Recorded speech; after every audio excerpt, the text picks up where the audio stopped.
We see all sorts of complaints about the NHS and we can often resolve them very quickly. Sometimes all it takes is a phone call to the organisation involved to get things put right for the person who's brought their complaint to us. When Mr T contacted us, he told us he wanted to prevent others having to experience what he had gone through. Mr T is paralysed and has a rare condition called autonomic dysreflexia, or AD, which occurs in people who have a spinal cord injury. People who had the condition need urgent medical treatment when they experience an episode. Mr T had been visiting a garden centre with his wife and a nurse when he noticed the symptoms of an episode. He was rushed to a hospital run by North Bristol NHS Trust, accompanied by a paramedic from Great Western Ambulance Service NHS Trust. Mr T said that the paramedic seemed to be unfamiliar with his condition and unaware of the urgency of the situation.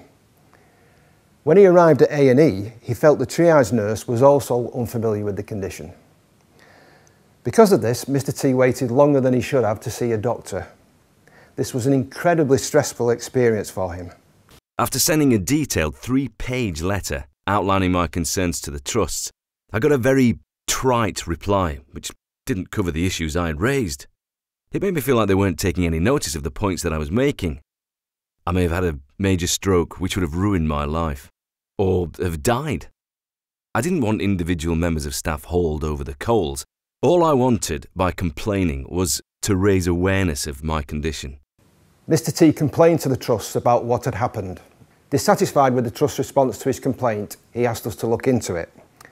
He told us that he wanted to raise awareness of his condition and improve things for others. We could see how we could resolve the matter quickly and informally by working with the trusts involved. After we got involved, they met with Mr T to discuss how to raise awareness of AD among their staff. The Ombudsman took action, which prevented things dragging on. I was quite pleased with that. It cut out a lot of time. Mr T later told us about someone else in his local area with a spinal injury.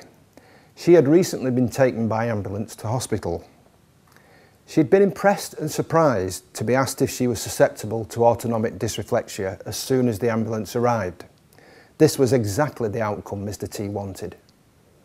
Evidently, the information about my condition given to their staff by the 2 trusts has had the desired effect. It's important to complain if something goes wrong. By complaining, you may sort something out for somebody else. By making my complaint, I could have prevented someone having a stroke or saved a life. We're here to help. Our service is free for everyone. For more information on what we do and how we can help, please get in touch.